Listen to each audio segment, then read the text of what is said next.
The following is a presentation of the Belly Up Sports Media Network. I think we're live. Hello. Can people hear me out there? Hello. Hello. Yeah, welcome to another episode of Sling'n Proffet podcast. We got some technical difficulties, but some logistical difficulties. I cannot figure out what's going on here, but we might be doing this show without our usual backdrop with our Google slides and presentations. But listen, we'll get through it one way or another. We could figure it out, Prophet. We don't need no stinking PowerPoint to get us through that. Isn't that right, pal? 220, 221, whatever it takes. We're good. I don't know. I'm not sure what that means. What does that mean? 220 and 221. Watch Mr. Mom. Okay. Well, I never seen that one, but I will say that I've been dealing with a lot of issues this week, Prophet. My freaking back. I don't know if I pulled something or whatever it might be, but I can't seem to get it right. And thought maybe I slept wrong, but then it was just, I realized it was I've been sitting on my friggin' wallet all week. It's so damn fat from winning all these damn bets that I've been putting in on this show. And I don't know if you guys been riding my coattails, but if you have, you're going to be rich. Okay. You're absolutely filthy, dirty rich. And we'll talk about it later, but isn't that later in the show? Yeah. I'll tell you, my back's, but it's been hurting. It's been hurting, Prophet. What's been going on with you this week? Well, not a whole lot. I took Mrs. Proffet to the airport on Saturday. She flew up north to spend time with a dear friend of hers who is having some medical issues, and she's up there helping out, hopefully helping out. I'm sure she is, but as a matter of fact, I think you got to see her last night. I did. I saw Mrs. Proffet, and I drove her home, and yeah, all being said, things are good in Tennessee. Before we get into the show, I just have one important thing. This is our last show before next Tuesday, guys. Next Tuesday is a big day. Get out and vote. Yeah, I don't care who you're voting for. Get out and vote. I mean, you know who I'm voting for. It's right here on my lapel. It's a write-in, Mike the Prophet Daily. So go ahead and do that if you want to. But I think I'll be too busy taking out the garbage. Yeah, well, I got a job at McDonald's the other day. Anyway, I'm kind of I just disgusted myself because I'm drinking out of my water cup here, and I look down and I see something in the cup, and I'm not sure what it is. And then I look a little harder, and it looks to be a little bit moldy. Okay, so my cup's moldy here. Good job, right, Larry. My cup's moldy. That mold don't drink much. Don't worry about it. Well, I'm going to be drinking out of this damn pitcher here in a second because I can't go through the entire show without quenching my thirst here. But we got a loaded show. Obviously, big week in football this past week. We got a lot going on. We got the World Series going on. We're going to talk a little World Series. We're talk a little horse racing, which we haven't talked about in a while. A lot to cover this week, and let me try pulling up these slides one more time before we get into this show. Without slides, you're going to be just looking at our pretty faces all night or listening to our voices, whatever. But you'll be able to follow along with us. So yeah, something's going on here with this. I can't pull the slides up, and it just keeps closing. I know what it is. Oh, you do? Yes, I do.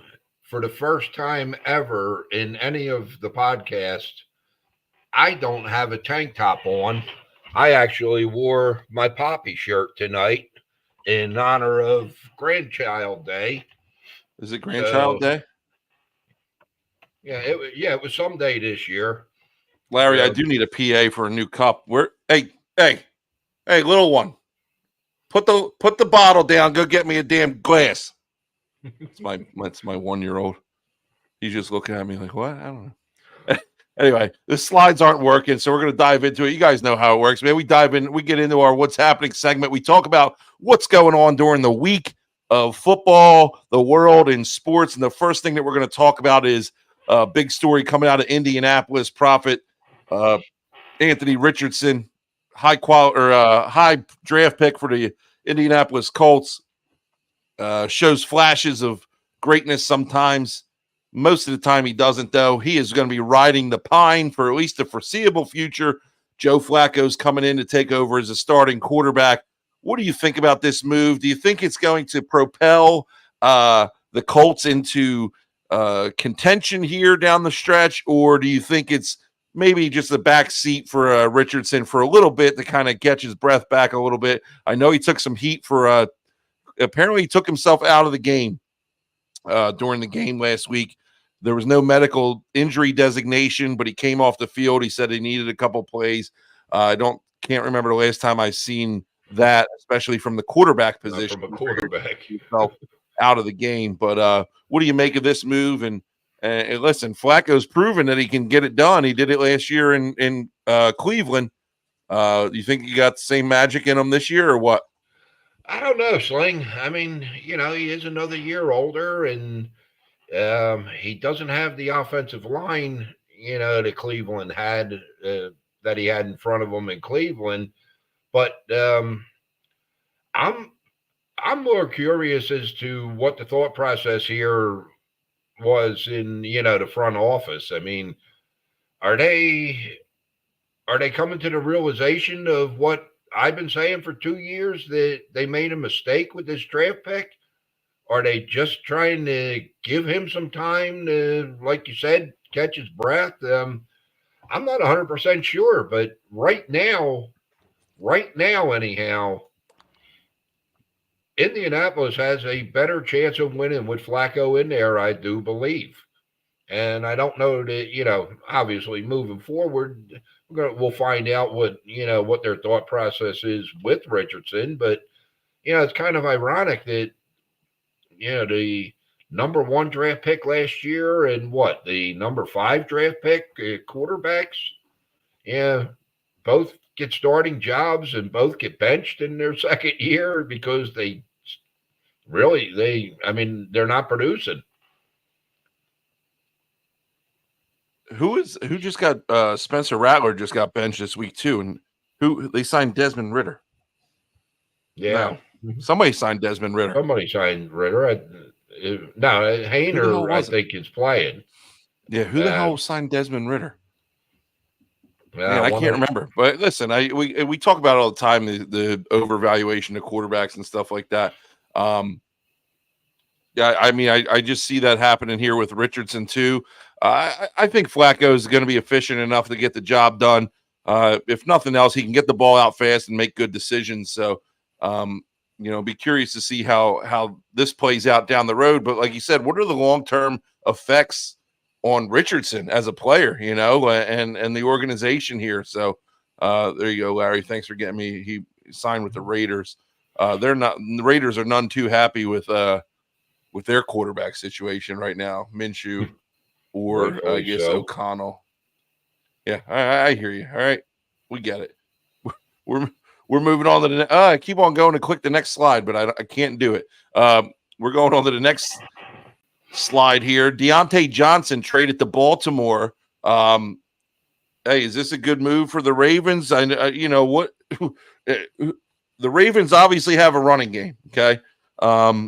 Derrick Henry's doing well, obviously, to say the least. But the fact of the matter is, they still got Lamar throwing the ball, and he just hasn't been doing that well. And Deontay Johnson coming over from the Carolina Panthers, has he been doing much this season? I don't. Oh, here you go, 30 catches for 357 yards. He's got a nice little season going. He's going to add to a receiving core that definitely needs help, but.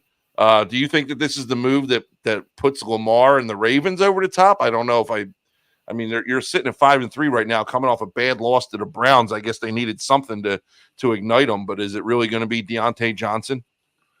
Well, I mean, for starters, this really wasn't a trade. If you look at them, this was a gift from Carolina. I mean, they got Johnson and a 6th-round pick for a 5th-round pick. Yeah, Carolina basically gave them Deontay Johnson. And will it be helpful? Absolutely. Because once you get past Zay Flowers and the tight ends there, there's no receivers on that team. Nelson Aguilar, I believe, Bateman, they're just not consistent players. Johnson is a consistent player, and he's going to help them. And they need help simply because of the fact that their pass defense is so bad that they can't stop anybody. They have to outscore teams this year, and Johnson's going to help them. Yes, and yeah, I mean, I don't know, Lamar. You watch Lamar, and there's times where he just looks absolutely fabulous, and then there's other times when he misses wide open receivers. 20 yards downfield, 5 yards. Guys are 5 yard wide open. And it's like you shake your head. I mean, what is this guy? Is he good? Is he not? But I don't think he's that. I mean, I don't think he's that good. Personally, I don't think he's a difference maker. So, I don't. What are you going to plug him in? He's going to come in and be a wide receiver 2 or 3. Like, is he? Yeah, I don't know. I just. 2. Yeah, but I just don't see the. I don't know. I don't see the. Oh, he's dependable. I don't know. I don't see the shine. I guess I don't know. Dependable for who? I mean, he's dependable. He was okay in Pittsburgh. Like you get the ball near him and he can catch it. Yeah, which they don't have other than Flowers right now. Yeah. Well, speaking about catching a ball, did you happen to see the World Series last night when Mookie Betts went into the stands and that fan and his buddy ripped the ball out of his hands and threw it back on the field? I thought it was actually kind of hilarious, but I might be in the minority there. A lot of people were kind of pissed off about it, but World Series, Yankees were able to fight back. They were down 3-0. They were able to fight back and get a game in, get a victory in, and then extend the series. They're playing again tonight, but I don't think I've ever seen something like you see people go into the stands all the time and you get like the fan interference and stuff like that and get called out. But I've never seen a player make a catch and go into the stands and then the fan physically opened the guy's glove and ripped the ball out. I mean, I thought it was hilarious. Did you get the chance to see it or no? I did, and I don't know. I kind of have mixed emotions. Yes, it was funny to see happen. Yeah, right. I get it. But that guy should have been arrested for assault. I mean, he could have torn Mookie. He physically grabbed him at one point, and that was his buddy. Up. Yeah, his buddy grabbed him. So I was actually, ironically enough, before we came on, I probably should have got down here a little bit earlier because we obviously were having friggin' issues. But hey, by the way, the old adage, oh, did you restart your computer? That usually fixes it. Yes, I restarted my computer. It didn't friggin' fix it. So we got to figure something out for next week to get our slides back. But anyway, I was watching an interview. Actually, Barstool got an interview with the guy today, and he went on and gave like a 15 or 20-minute interview. The dude's actually kind of hilarious. He says they are season tickets. He's there all the time. The security guys know him. The police know him. And he was just kind of hoping that nobody really noticed, what happened. They said they took him out and, he didn't get arrested or anything like that. He's just gone. And I guess they banned him. I don't know if they banned him forever or whatever, but. Well, he's definitely for the rest for tonight's game. He's not there.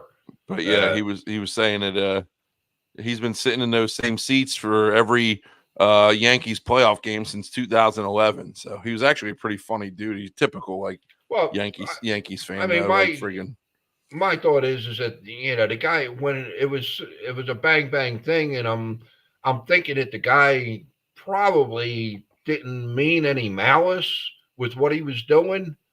But hey, oh no, they said that they have a plan. They said that they've talked about this situation. Oh, okay, and they've said that they've repped this situation ad nauseum. Ironically enough, they said that they defend the Yankees if any fan interferes with their catches, and they made it a point to create absolute havoc if there's ever a catch by a opponent near them. So they were ready for it. But game 6, I guess, right? No, game last night. 5 tonight. Game 5. we'll see what tonight. happens. Yeah. It's first pitch just went off, I guess. So I'll catch that after the show. But we're moving on here to our next topic, and Larry's going to take an interest in this one. Justin Fields leading the Steelers to a 4-2 record, right? Okay, we know he got benched for Rusty Wilson. Wilson went out, played decent. I didn't realize that Justin Fields was inactive for the game. Oh yeah. He was inactive for the game. He was listed injured. as the third string quarterback. Injured. He was injured. Unable to play. Yes, he had a bad toenail. Oh, okay, yeah. So that leads me to believe with the deadline, all this stuff going on. Is there a possibility of this guy getting moved, or I don't know what the hell did Fields do to be inactive? You know. Now, what they said it was, if I'm not mistaken, they said it was an ankle. Okay, and on Friday they designated him as questionable, and then Sunday they ruled him out. Okay, Pittsburgh does not play this week. Okay, had he played Sunday night and gotten hurt, then whatever their thought process is out the window. So they rule him out. They got a bye week. Trade deadline is Tuesday. They're looking to move him. And I mean, I was doing some research on this today, and I was unaware of the fact that when they got Fields, they didn't even take his 5th-year option, which is next year. He's a free agent at the end of this season, which makes absolutely no sense that you trade for this guy. I didn't notice that either. Yeah, and you don't even pick up his cheap option 5th year. Yeah, maybe they never had plans. I guess keeping kind of tells him you, anyhow. kind of tells you what you need to know about that whole situation there. Then I guess, but do you think he's got any kind of value at the deadline or what? With all the teams that need quarterbacks now, yes, I do. I think he's got a lot more than what they gave up for him. I mean, they only gave up a 5th-round pick for him. So my guess listen, if you remember, I was never big on Fields being the problem in Chicago. I didn't really think that was the case. So I do think he's got some ability and can be manageable for some of these teams. I mean, come on, you're telling me that he couldn't go to Las Vegas and play over friggin' Desmond Ridder right now? I mean, what's the thought process there? So that's what I'm saying. There's a market. There's a market for quarterbacks right now, and with all the injuries and all the benchings and all, yeah. I mean, I think he can draw a 3rd-round pick. Oh, third's a little steep in my opinion, but nonetheless, it'll be interesting to see how it plays off the next few days. Like you said, they're off this week. He's got time to fully heal up if he is injured and kind of test that market out a little bit. And Larry says the Yanks are up 2-0. Thank you for the update, Larry. I don't have a vested interest, but I am interested, if that makes sense. Next, we're moving on to, and I'll let you kind of take this one over because I haven't been too active in the world of horse racing in a while, but big weekend coming up for the ponies. We got the Breeders' Cup this weekend at Del Mar, Breeders' Cup Championships. It is the highest paid actually event, right? Or the highest purse event in the country. Yeah. So everybody talks about the Kentucky Derby being the big race of races, but what's very little known to people outside the world of horse racing is that the Breeders' Cup is actually the most lucrative money maker for horses. So what's going on in the world of horse racing at the Breeders' Cup this weekend? Yeah, well, the Breeders' Cup is actually, it's the Super Bowl of horse racing, to say the least. And it's a 2-day event. It's in Del Mar this year, which is out in California. Beautiful racetrack out there. And yeah, the main race, the classic, has a $7 million purse, which the winner gets 60% of that, which is $4.2 million. It's a lot of money just for a horse to win a race. But there's just so many things that can happen. It's like the Derby in the respect of the entries, and most of the Breeder Cup races have at least 14 horses entered in them or more. And if I'm not mistaken, that's all that they can run out in Del Mar is 14. So um, it happens over a 2 day period. It's Friday and Saturday. And if you have any interest in horse racing, you can definitely, if you're picking numbers or colors or names, you can win money because lots of times long shots come out in these races. Yeah, because there's horses from all over the world that come in, and you just know it's hard to handicap. But I actually, if you want to take down some numbers, I'm looking at right now the 3, 9, 10, and 11.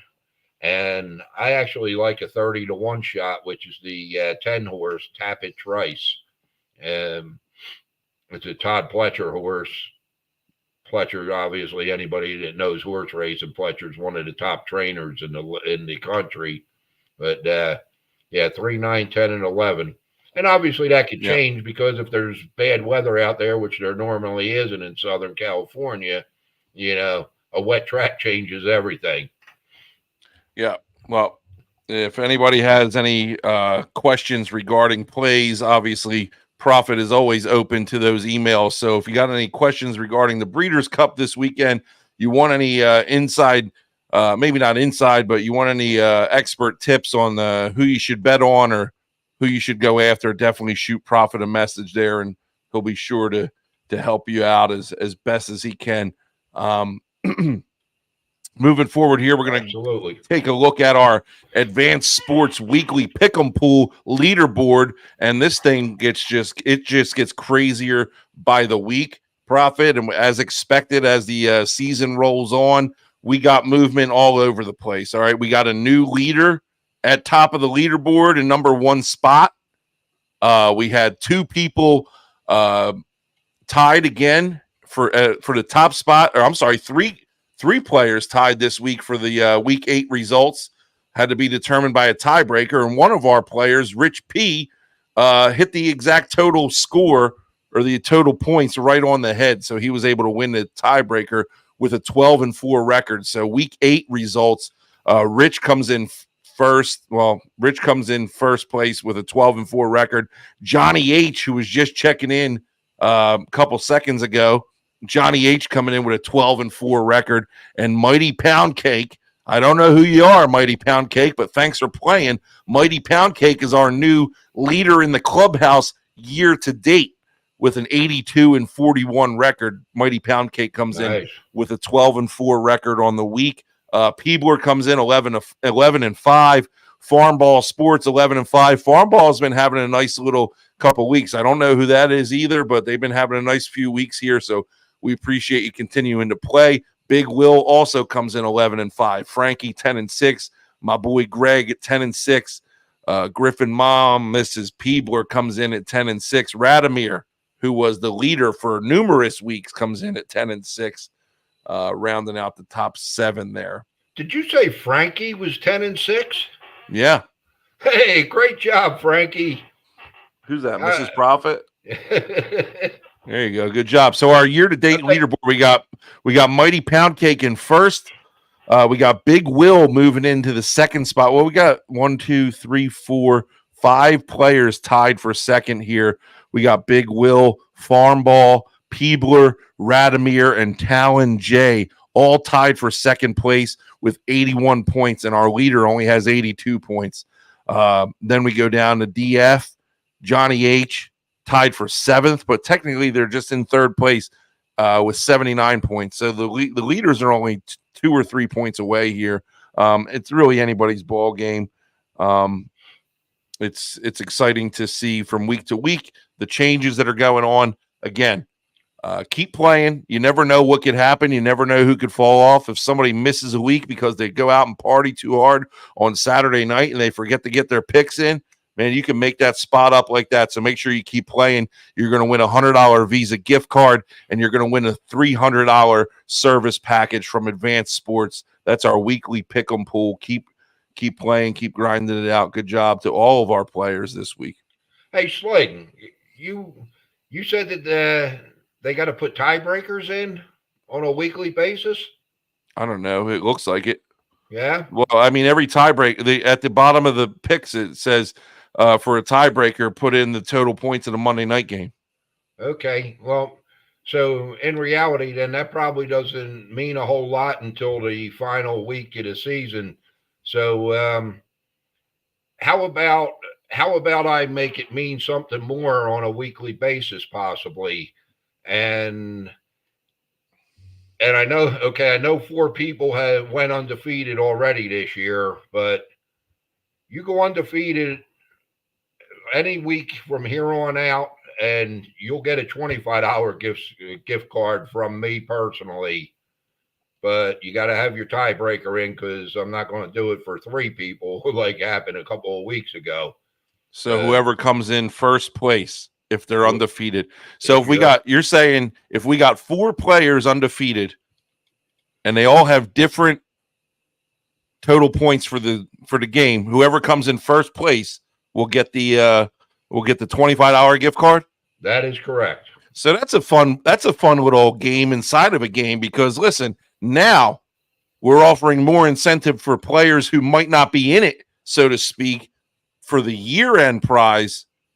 Now you could be in it every week for the $25 gift card. Yeah, I mean, that can happen. I'm not doing it for that. I'm doing it more for the people that, have been playing all year. But yes, if somebody new comes in, No. I don't mean somebody new. I just mean somebody who's at the bottom of the leaderboard, Prophet. I don't mean new players. I mean, it keeps our players invested, so it stops people from quitting just because they're in 15th or 16th place. Exactly. And Larry said at least he's not at the bottom. Well, you can finish at the bottom now and still win money. There you go, Larry. Hey, so you guys heard it here. We're going to put this out on social media. If you go undefeated and finish in first place in our weekly pick'em pool, Prophet himself is going to send you a $25 gift card. Can't beat that. It's free money, baby. It's free money. And in 2024, we could all use it. Prophet, I would go in and say I'll match it, but I'm going to hold off on that right now. No need to. Yeah, all right. I'll hold off on that right now. But this is going to if you start playing your damn parlays instead of just picking them, you'll be able to. Yeah, well, I mean, we'll talk about that later. Yeah. We'll talk about the parlays. Listen, if I started playing my parlays, then they wouldn't be hitting, because that's the kind of luck that I have. But hey, we're gonna move on here to our favorite segment of the week. We got the weekly roundup segment coming up to you. It's weird, man, not talking about it and just talking about it and not being able to see it. But we got the music. Most of the people just listen to us anyway, so. There we go, baby. Our weekly roundup segment coming in first is those Rams versus the Minnesota Vikings. The Rams get healthy and topple the Vikings by a score of 30-20. Those LA Rams improved to 3-4 on the year. 386 total yards to 276 yards for the Vikings. Matthew Stafford comes in 25 of 34 for 279, 4 touchdowns and 1 interception. Nice little day out of him. Kyron Williams checking in with 23 yards and 23 attempts and 97 yards, no touchdowns. Sam Darnold, everybody's lover boy that they were all high on for 7 weeks. 18-25 for 242 touchdowns. Not a bad little day, productive. Jones comes in 19 attempts, 58 yards. Can't say that we expected this one, Prophet. All right. Then what do you think? Maybe you can. I forget who. I don't know. I don't know who you pick from week to week. So obviously you can say that you expected this one. What'd you take out of this game? Matthew Stafford was my pickup quarterback in fantasy last week, if you remember, at 16% rostered, and he went off. There's no chance we're skipping the Bears. Yeah, anymore. Good luck with that, Larry. But no, I mean, did I expect them to win? Yeah, no, I can't honestly say that. Did I expect Stafford to have a big game? Yes, I did. Hey, Minnesota was coming. They were 5-0 and coming off that first loss of the year, and Cup and Puka was back last Yeah, week. of course, Puka comes back, and I don't freaking play him, and he goes off for. I still won anyway. So, who did I beat? Oh yeah, you beat me. And who? You know what? Who called you and told you that Puka was playing last week? I was tired, Prophet. You uh, don't understand how long my weeks are. All right, thanks for letting me know, but I didn't play him anyway. I played. Who the hell did I play? Brian Thomas or whoever. yeah, Devontae Adams. Oh yeah. Anyway, we're moving on here. We got the Jameis Winston coming up big. Jameis named the starter for the rest of the year, not to nobody's surprise. I mean, who else are you going to put back there? You did talk. We float the idea of Justin Fields maybe being moved, but hey, Jameis has been named the starter for the rest of the year as the Browns shocked the Ravens by a score of 29-24. Jameis had himself a day, 27 of 41 for 334. 3 touchdowns and no interceptions. Very efficient with the football, and that's what you want to be. You don't want to turn that ball over. You don't want to make those mistakes. Nick Chubb checking in with 16 rushes for 52 yards. Not much to write home about for him. Lamar Jackson coming in at 23 of 38 for 289 and 2 touchdowns. No interceptions. Another efficient day for Lamar. And Derrick Henry, 11 rushes for 73 yards and a touchdown. Didn't really touch the ball as much as he has been in this one. Prophet. Nobody really saw this one coming. I don't know if you did or not. I don't know. I can't remember what you picked last week, but okay, maybe you did. I don't know. Go ahead. Yeah. What'd you take out of this game? Because I took away a little bit of a shock factor.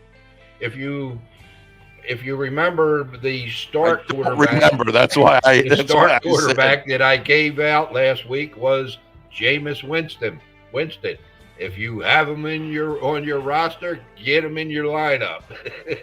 Now, I did like Cleveland in this game. The points were a whole lot, I thought, but I did not anticipate them winning the game outright by no means. I like Cleveland going into Sunday, and I like the fact that the line actually dropped at like 11 o'clock, 1.5 in Cleveland's favor, and it wasn't my bet that dropped it. Well, maybe Jameis can get this team on a little roll here. Who knows what could happen? He's definitely got the gift of gab for sure. He could talk and he could give a pretty decent pregame speech, although might not always know what he's saying because he just kind of babbles sometimes, but he gets his guys going, one way or another. But we're moving on here. The Eagles spanked the Bengals. Are the Birds back in town? Man, this one hurt me to the soul a little bit. I'm not going to lie to you, Prophet. I really had high hopes for the Bengals to come in and spank these Eagles. Didn't look great for the Birds to start, man. It was it was a slow start. 10-10 at halftime. Jalen Hurts comes out. He winds up finishing 16-20 for 236 and a touchdown. It's just a pedestrian kind of numbers, man. Like that's just boring to me. 16-20 for 236. Well, the percentage is good. Yeah, I mean the percentage is good, but you're throwing the ball 20 times in the NFL. Like, It's just weird. Saquon had himself a nice day. 22 for 108, no touchdowns. Hurts gets in the end zone 3 times on the ground because of that damn tush push. They cannot friggin' figure it out, man, and it's pissing me off. On the contrary, Joe Burrow, 26-37 for 234, 1 TD, 1 pick. Kind of a blah day out of him. No rushing attack to speak of. Prophet, listen, I can't say that either one of us saw this coming because I do remember we both picked the Bengals here. Are the Birds back? I don't know. It's tough. You could say that they haven't beaten anybody up to this point. But the fact of the matter is, Cincinnati's still under 500. They haven't beaten a team over 500, and I'm going to take that to my grave here, and that's the hill I'm going to stand on for today anyway. Well, you take that to your grave with you, okay? Let me just start by saying, okay, now I am officially 0-7 on picking the Eagles game. So don't ever play an Eagles game based on what I'm saying. Yeah, I think they are back. I really do. They're healthy. They're starting to gel, and I think that could spell trouble for the rest of the league at this point. Now, again, I'm not 100% sold on Hurts. I don't like him, but the team, two games in a row now, they went in and beat a bad Giant team, but it's still a division game. They had to go up to New Jersey to play that. Then they go in and they beat Cincinnati in Cincinnati, and an okay team. I don't care, what their record is. You go against Joe Burrow and Chase and Higgins, you got to play ball. Higgins was out. Oh, Higgins was out last week. That's right. But I mean, that's probably what the Eagles won, honestly, because if they had Chase and Higgins, there's no way that they're winning that game. I don't know. Yeah, well, it sounds good. We'll see. Yeah. Anyway, moving on to the next game. Tua returns, but it's the same old result for those Dolphins out there. Tua comes back. He ain't wearing no Guardian cap. He's got no head protection on there. He's out there ready to slip and slide on the ground and get dirty with the boys again. And he's just out there running around having fun and playing a little football. And that's what he did, slinging the rock Sunday, going 28 of 38 for 234 again. What are you throwing? All screen passes, quick swing routes to the running backs or something? Because that's not a very good yardage to completion ratio. He has one touchdown and no interceptions. Achin comes in, 10 rushes for 97 yards, but it's Mostert that gets himself in the box score in the end zone. 9 rushes, 19 yards, but 2 touchdowns. On the flip side of that, you got Kyler Murray, 26 of 36 for 307 for 2 touchdowns. Nice little 300-yard passing day for Kyler. And then you got James Conner, 20 rushes for 53 yards and 1 touchdown. Proffet, were you expecting more? I mean, the way Tyreek Hill was talking about, he said, "Put me in your lineup. I'm coming back this week. We're ready to fire on all cylinders. You better get me going."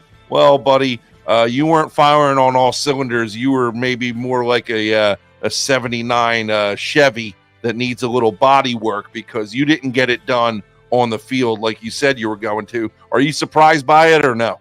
Absolutely. I mean, absolutely surprised. I really expected more out of the Finns this weekend, but more than being surprised about the result of the game from the Dolphins standpoint, I was more surprised with the result of Arizona. Arizona went in the game. And when they went into Buffalo in week 1, and Buffalo struggled to beat them that week, I was like, man, Buffalo's not this good. I didn't think Arizona was that good. Buffalo struggled to beat this team. Arizona's in first place in the NFC West, albeit a 500 record, but they're playing pretty good ball. So it's really not a shame to lose to this team. I mean, it's a shame to go out and proclaim that, you better put me in the starting lineup on your fantasy team and then not do anything. Yeah, well, he was in my starting lineup, and he did nothing for me. That's why you beat me. Yeah, okay. Well, like I said. But well, that's one of the reasons you beat me. The other reason is this next segment. Well, one could talk about your scoring system being a little out of whack there, because I did get lucky with the points. Hell, Noah. Washington beats Chicago in a 1-versus-2 matchup. You guys, you saw it. Chicago had the game freaking won, and Commanders. Hold on. That headline would have been so much better if it was up on the screen when you said that. Hail Noah. Yeah. Hail Noah. Yeah, but it's not. It still sounded good me saying it, but it's still pretty cool. Hell, you want to explain what Hail Noah means? Well, Noah, obviously Hail Mary, the religious innuendo, and Noah, religious innuendo, religious name, should I say? And Noah Gray was the guy that caught the pass. Oh man, Hail Noah, I get it. Anyway, It's not that funny if you got to explain it, man. Right, exactly. So maybe we should have bypassed it. We'll know that for next week. Anyway, Jaden Daniels comes in 21 of 38 for 326 and one big touchdown. Caleb Williams, man, come on, 10 of 24 for a $131, no touchdowns, no interceptions. You talk about you just throw some like white rice into a pot. Throw some white rice into a pot and then just boil it and then just eat it out of the pot without putting anything on it. That's what Caleb Williams was doing. That's just those numbers are just plain white rice, man. Boring pedestrian numbers out of the Bears star pick. All right, DeAndre Swift had himself a day. 18 rushes for 129 yards, one touchdown. Brian Robinson, his counterpart, 16 attempts for 65 yards, no touchdowns. Again, Bears had this one. Bears had it till the very end, and then they decided they wanted to dance and taunt the fans. And did you see that video or no?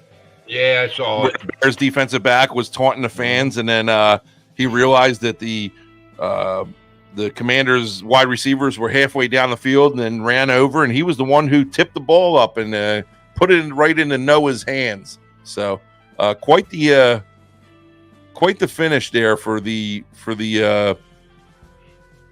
Bears and Commanders. But yeah, I'm reading Larry's comment here. He said that ending had me so upset. He did yard work in the rain. Listen, you don't want to get yourself pneumonia there, Larry. You take it easy. You don't be doing that rain. Don't be doing that workout in the rain and the cold weather. All right, Prophet.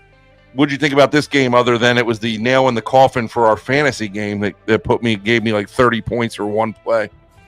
Well, all the talk was about the Hail Noah, okay, and rightfully so. But rightfully so to, the people that, Hail Mary, okay, great. The bigger play was the play before that. With 7 seconds left, they're at the 34-yard line, I think it was. And Chicago's defense was playing at their own 30.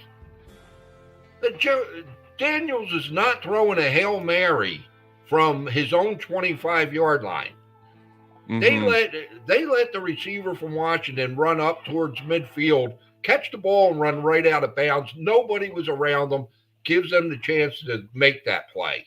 I mean, that was just poor coaching on Chicago. Well, we've talked about it before with these prevent defenses, man. They play so far back and they hate, or they don't want to allow anybody behind them.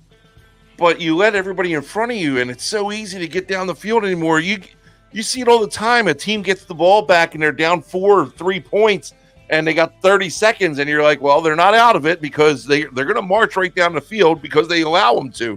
These defenses allow them to. But I like I was watching the Lions or something. I texted out to my coaching staff.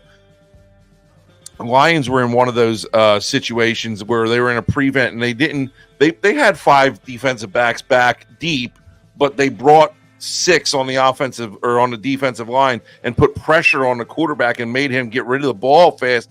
And they actually didn't even get rid of the ball. He wound up getting sacked. So I think you're going to start seeing maybe a little bit of a shift into more of a pressure situation versus a coverage situation in these prevent situations. So. Not for nothing, but Jaden Daniels did very little that whole game before that touchdown pass. I mean, Washington has got to get that straightened out, man. I mean, they're lucky that the kicker they got, Siebert, I believe his name is, they're lucky that he's having the year he's having. Because, I mean, he's already got like 22 field goals after 7 games. Hell, the one game against the Giants, he kicked 7 field goals. I mean, that's great for the kicker, but that's saying that your offense ain't getting the job done once they get near the red zone. Yeah.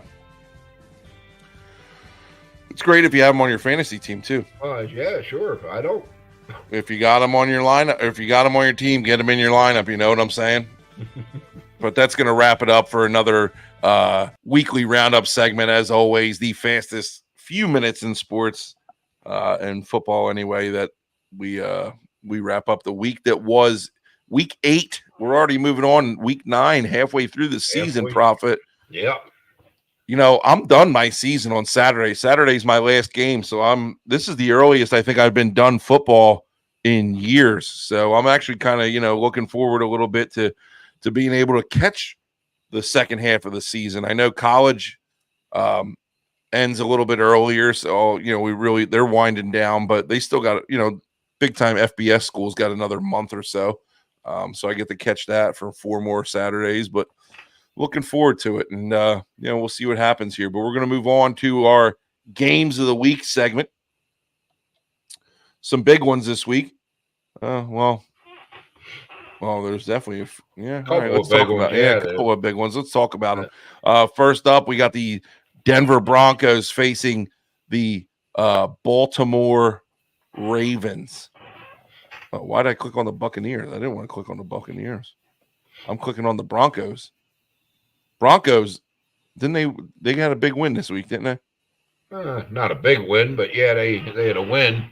Listen, any win's a good win when Bo Nix is your quarterback. But the Broncos are coming in here. They got a 5-3 record. Same record as Baltimore. So, listen, I don't think that Bo Nix goes in and gets it done. Is Deontay Johnson playing this week, or what's going to be the deal there? He's supposed to be if he clears his physical, which he did, and yeah, he's supposed to play. How much he'll play, who knows? Because they need time to get adjusted to each other. And listen to this: as much as Lamar Jackson on the season so far. Lamar Jackson is 158 for 236. 67%. He's got 2,100 yards, 17 touchdowns, and only 2 interceptions. That's good. Pretty solid numbers there. He's having a nice year. But who knows? Maybe he just needs that one average, mediocre receiver to get him over the hump. But, hey, anyway, I got the Ravens coming in, and I don't give these guys a shot here. We got the over-under at 45.5. Ravens are 9.5-point favorites on this one. I got the Ravens in this game, but I don't have them at 9.5. I think that's way too high of a number. I got the Ravens by about 6 or 7. What do you got in this one? Yeah, and that line yesterday was 10. And when I did it this morning, it was 9.5. And this afternoon, I went on and checked, and it's down to 9. So money's going on Denver. I like the exact opposite, though. I think Denver's going to. Baltimore's obviously going to be a little reeling after last week's loss, but I think they're going to bounce back big time in this game. I got the Ravens winning this one going away at 45-10.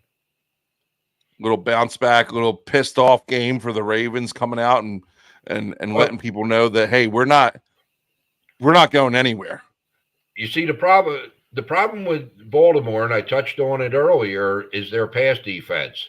And I just don't think that Bo Nix is going to be able to exploit that weakness on their team. Their run defense is phenomenal. I mean, they're giving up 58 yards a game, so the running game is going to be out for the most part. And Bo Nix, just hasn't done enough so far this year to, they're 5-3, but he hasn't shown me enough throwing the ball that, he's going to be able to do anything. We're moving on here to a big NFC North matchup. Pits the defense or the Detroit Lions against the Green Bay Packers. Detroit coming into this one with a 6-1 record. Packers coming in with a 6-2 record. Lions going into Lambeau. Supposed to get a little weather out there this weekend. Who's in Lambeau right now. You know who's in Green Bay.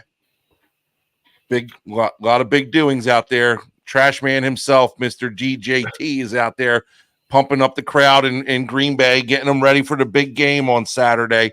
Lions come in. They're behind Jared Goff.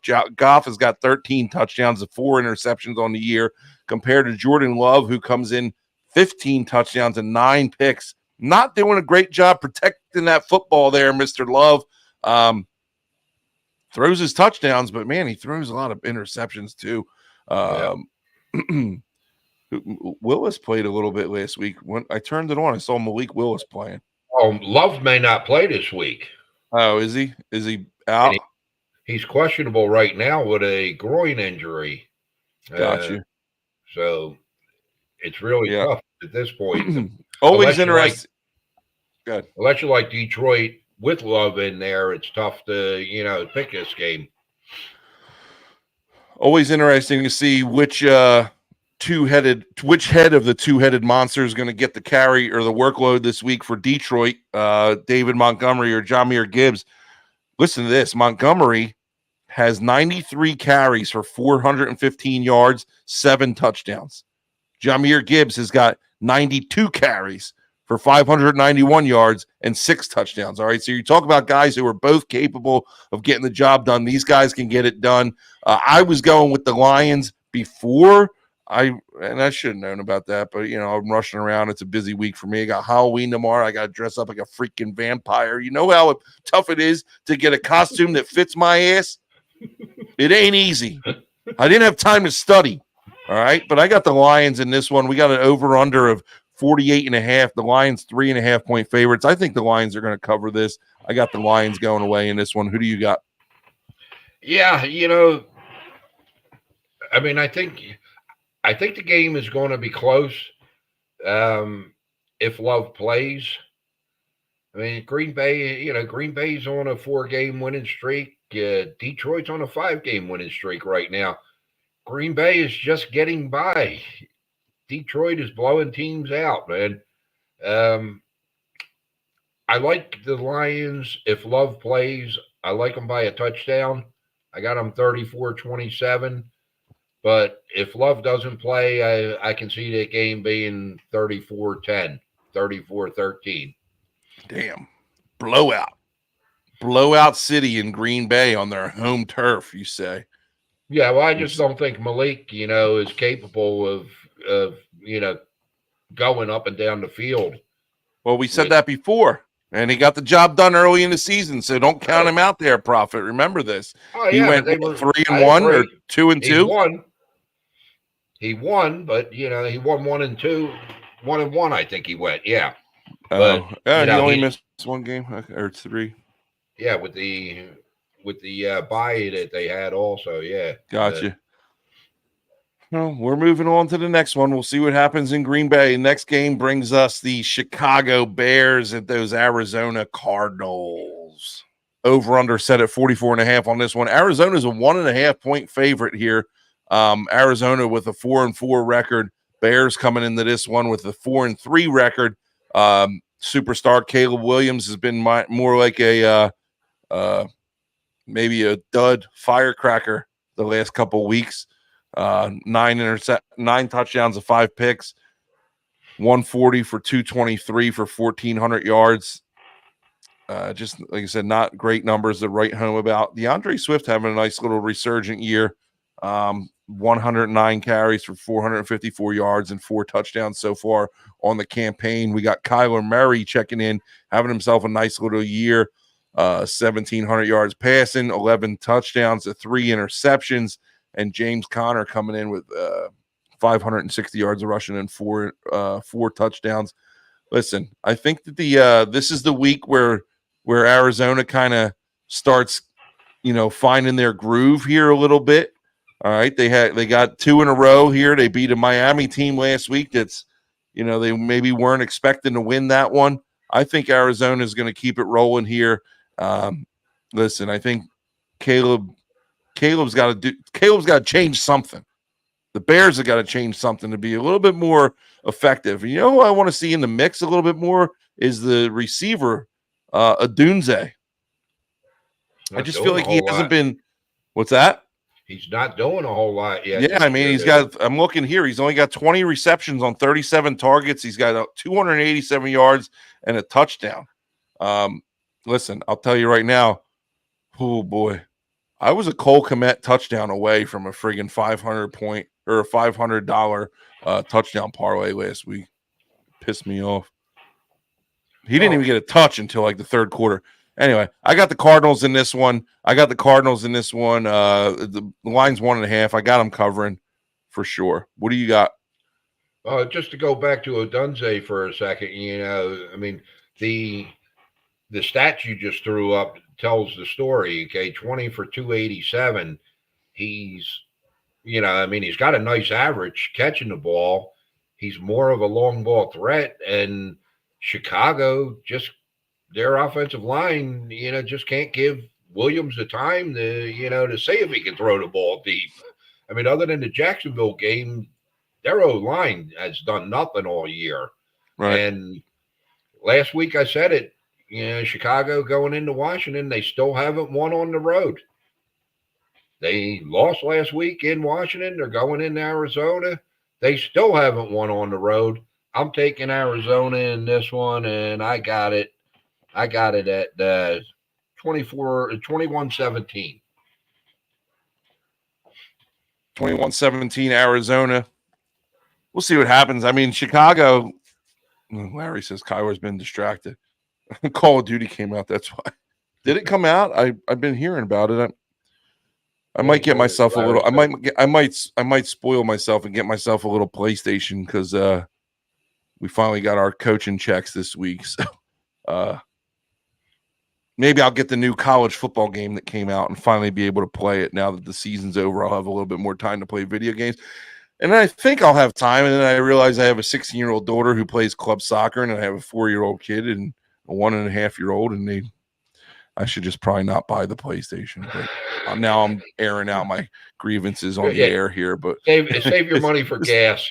Yeah, it's turned into a therapy session, but that's okay too. We all need that sometimes. Well, right? we don't have Google Slide tonight. We need something to replace. Yeah, right. Exactly. Our next game of the week brings us to Tampa Bay Buccaneers visiting the Kansas City Chiefs. The over-under in this one is 45.5, and the Chiefs come in 9-point favorites. Now, listen, you were one last week who didn't give these Buccaneers much of a chance at anything after losing Mike Evans and Chris Godwin. How'd they do? They lost to the Falcons, but it was a hell of a game, and they didn't cover. I mean, you can't tell me that. You expected the game that Baker had out of Baker with the injuries that they're suffering from. Tampa Bay coming in with a 4-4 record. They got to be the best 4-4 team that's out there right now. I know you think I'm blowing smoke, man, but like these guys go out there and I don't know. I just like Baker. He's scrappy. They're visiting the Chiefs, who are, you talk about the best 4-4 team.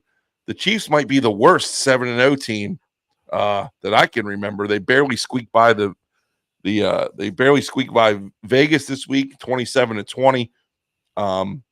Listen, somebody's got to knock these guys off at some point. I don't think they're going to, finish this year undefeated here, but I just don't see it being the Buccaneers this week. Unfortunately, I got Patty Boy moving to 8-0.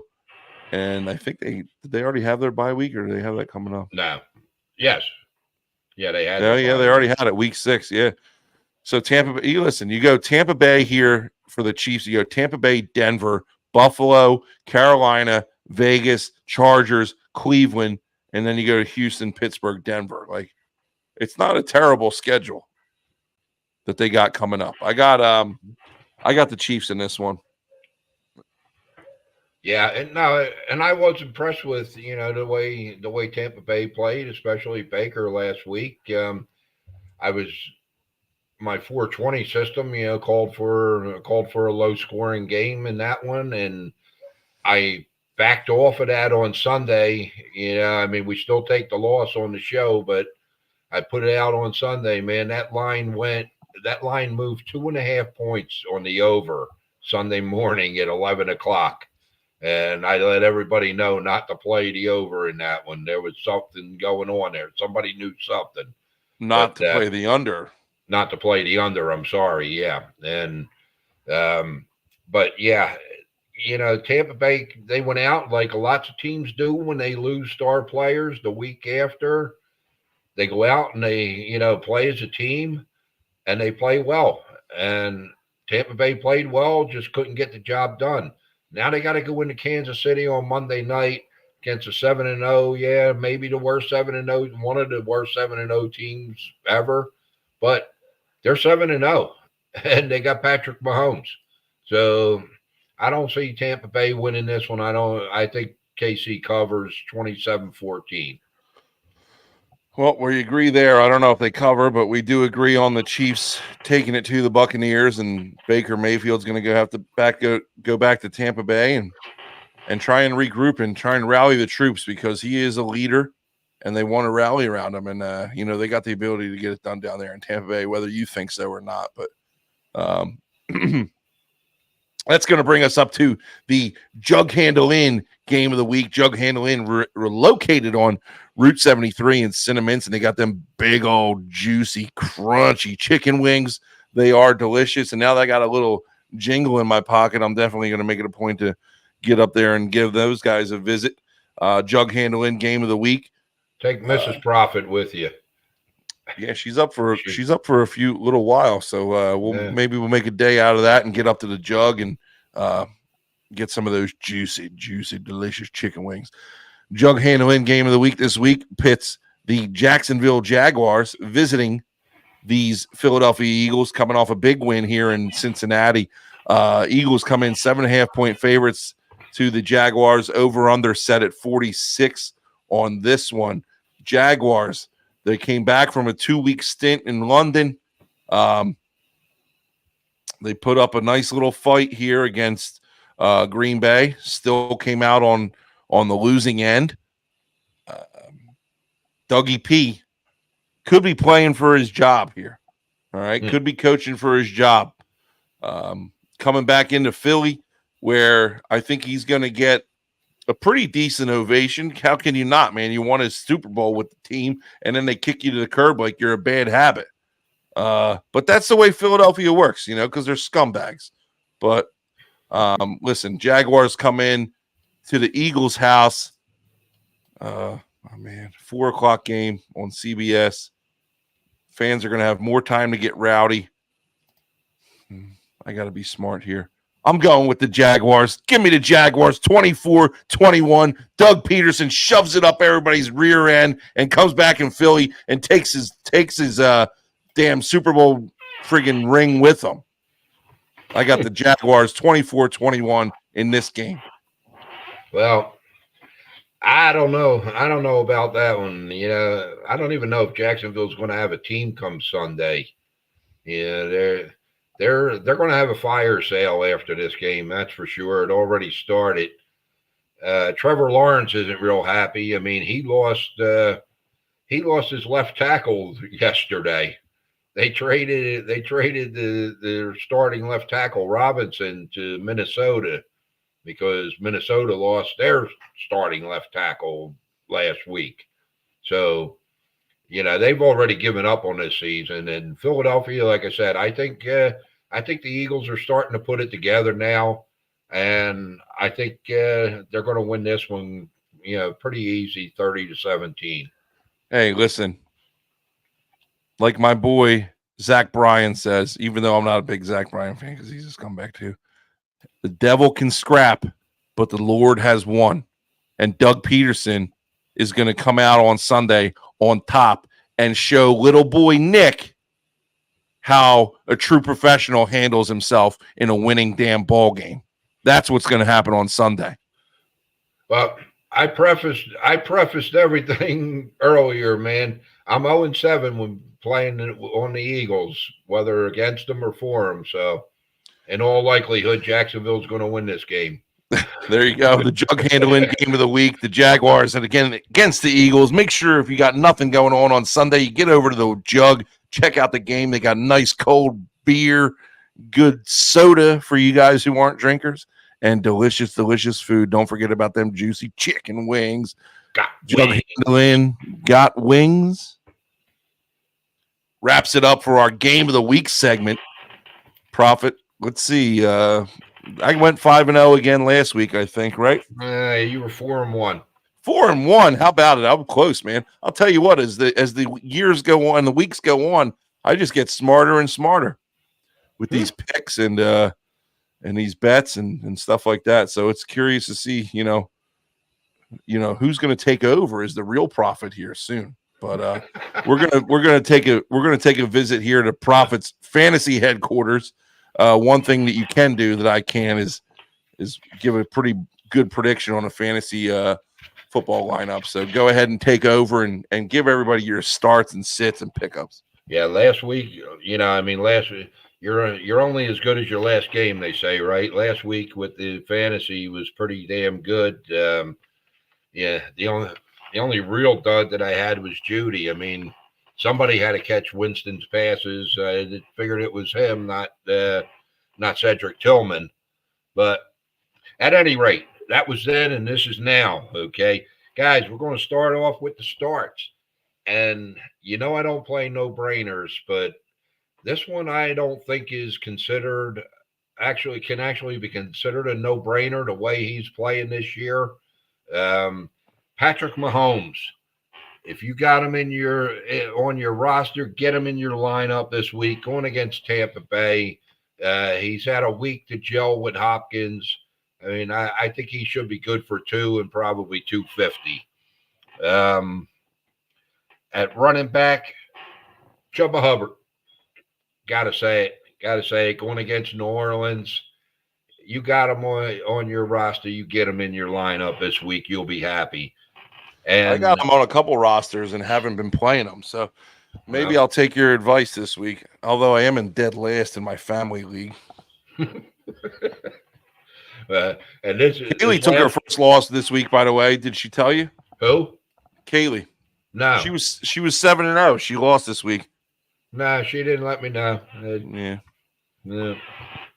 That sucks. And my wide receiver, okay, keep an eye on this guy. Right now he's got a Q next to his name, but if he's in on Sunday, Michael Pittman, if he's on your roster and he's playing Sunday, you get him in your lineup. Okay. My sits. CJ Stroud. Guys, a lot of people are going to say, hey, I got CJ Stroud. I got to play him. Don't play him this week. It's a terrible play this week. He hasn't been doing anything for the past 3 weeks. He's got to go into New Jersey tomorrow night, short week, where he had the worst game of his career last year, 10 of 23, I think, for 90 yards. And he just lost another receiver. Stephon Diggs is out for the year now. Yeah, I saw Diggs tore his ACL. Yeah. You got CJ Stroud on your team. You make sure he's on your bench this week. And Javonte Williams, I touched on it earlier. Denver's not going to be able to run the ball against Baltimore this week. You got Williams, keep him on the bench. And at wide receiver for the sets, actually, there was nobody worthy of putting out there for you. So I have no wide receiver set. Pickups, quarterback, Joe Flacco, rostered 5%. Guys, going against Minnesota's pass defense, if he gets a little bit of time, he is going to pick that defense apart. It's going to be a high-scoring game. He'll probably throw 3 or 4 touchdowns. He may throw 2 or 3 interceptions also, but he's going to do well for you. You need a quarterback. There's bye weeks this week. Don't be afraid to pick up Joe Flacco. Running back, going against Washington's poorest run defense, pick up Devin Singletary. Tracy probably is not going to be playing this week. He's Singletary sitting at 64% roster. And my wide receiver, Josh Downs. Even bigger play if Pittman does not play this week, but he's rostered on 62, so he should be available for you. You got it. You need a receiver this week. Take Josh Downs. How is Josh Downs 62% rostered and Joe Flacco's 5% rostered? Sling, all I can do is read what ESPN has up. And I need to start fact checking you, I think. Do it right now. These numbers are not adding up to me. Anyway. Check the players. Okay. I got one question here from Ask the Prophet. Let me start off with, hey, Willie from Philly. I hope you took my advice last week and played Chase. You know, he had a pretty decent game, and your Eagles won. So, you know, hopefully you won all the way around.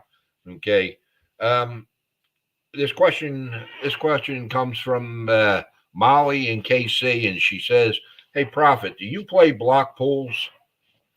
And I thought this was kind of an odd question, but then I remembered I have some history with block pools, so I decided to use it. And I know also that you can play block pools on DraftKings. I'm not sure about the other sites. I never looked, but I don't really get involved with block pools too much anymore. I got a bad history with them. I was involved in $1,000 block for the Super Bowl 41, I believe it was, Chicago against Indianapolis, and you got paid on every score.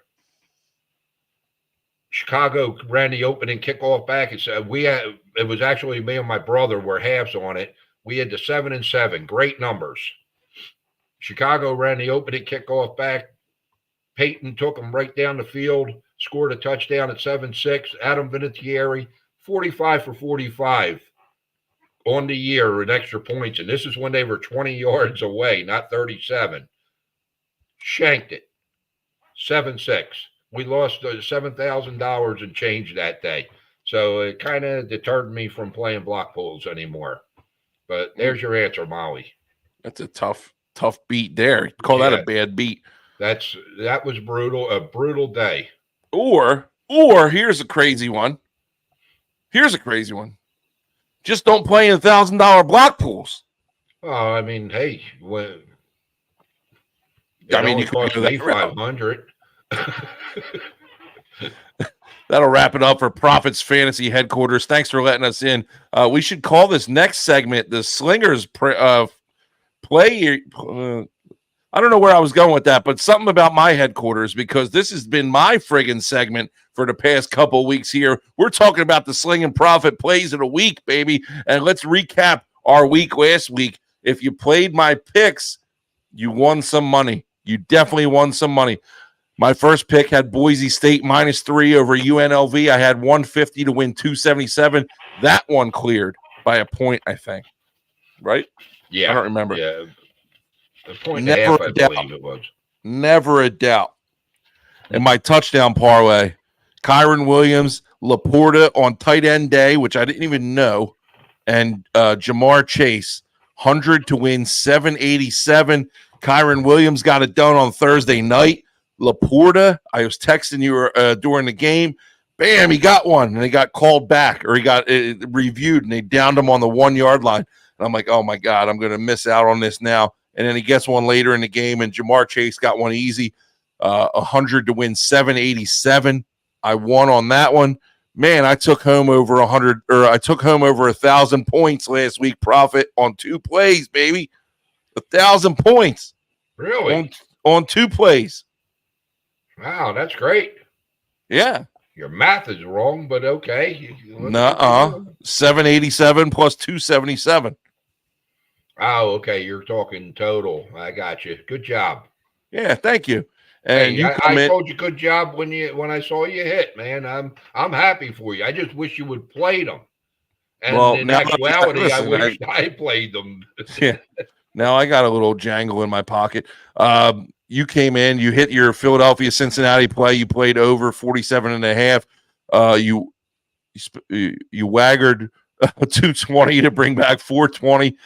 You missed the Atlanta Tampa Bay under. That game went over. I don't know why you ever played the under, because you never listen to me when I say Baker is nothing more than a friggin' gunslinger, and that's all he does is just throw touchdowns. And that game went over. And then you hit the over in the Dallas San Fran game, wagering 110 to bring back 210. All told, you came in with 630 in the W column last week. Nice little week for you. We're both in black, man. We are both in the black. So I'm currently moving into our plays this week. I'm currently sitting at, how much did we start with? 1,500. I'm currently sitting at 25-14. 2514. Over 1,000 points up.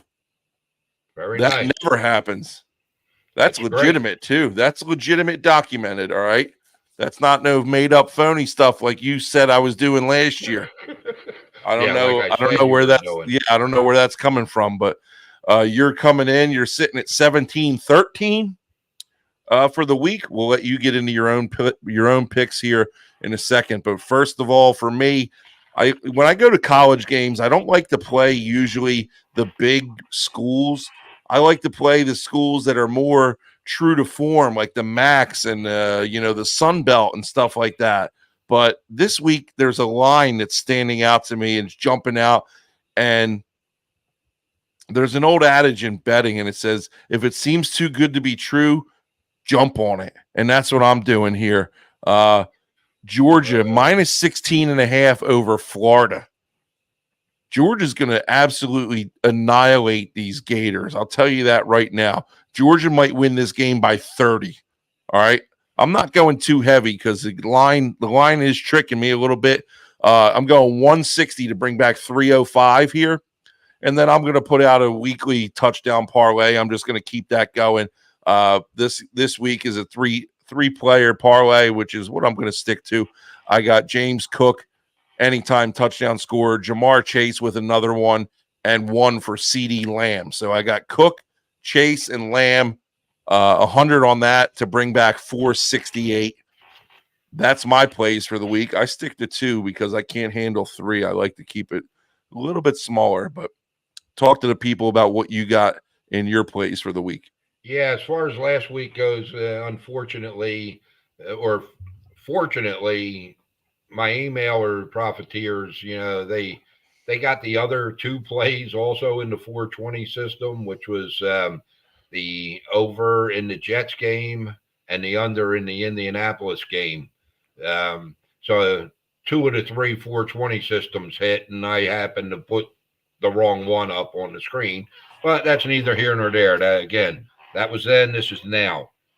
This week, these 2 games are also out of my 420 system, and I got over Washington and the Giants 43.5. I'm laying 220 to bring back 420. I got over Buffalo, Miami 50. 50 is the total. I'm laying 220 to bring back 420. And guys, I'm gonna listen to this, okay? I got Baltimore -9, -9.5, 110 to bring back 210. But this actually was going to be a parlay, but I couldn't get an anytime touchdown yet on the Baltimore game. So I'm playing Baltimore -9.5 and an anytime defensive special teams touchdown with the Ravens, which is going to jack the odds up probably 6-7 to 1 or so for the parlay. But for the show, I'm going with Baltimore -9.5. So there you have it, and might be able to put that one out when it does come out. I did notice tonight too when I was putting together my picks that not all the games were posted yet for the anytime touchdown scorers, so we'll get those out when they do come out. But Prophet, listen, we've been rolling a little bit. We've been rolling a little bit the last couple of weeks here, so we got to keep it going, and hopefully, anybody who watches, I know, we still got some people watching. I think like Larry, where he's not allowed to sports bet because it's not legal yet. I don't think, but we'll figure it out, man. We'll figure out a way. So we got to keep it rolling and keep the winning streak alive, baby. But yeah, we just got to keep the red off the screen. That's all. Well, yeah, we keep the red off the screen. If you didn't notice, I'm making the red a little bit lighter every week. So I'm not. It's not such a dark red. So maybe I make it lighter, and then it goes away and it turns into green. So, hey guys, if you're not following our picks, that's fine. Okay, I just hope we got 2 guys sitting here that have documentedly played for 8 weeks now, and both of us are in the black. Yeah. That's pretty damn good. Hopefully, if you are playing on your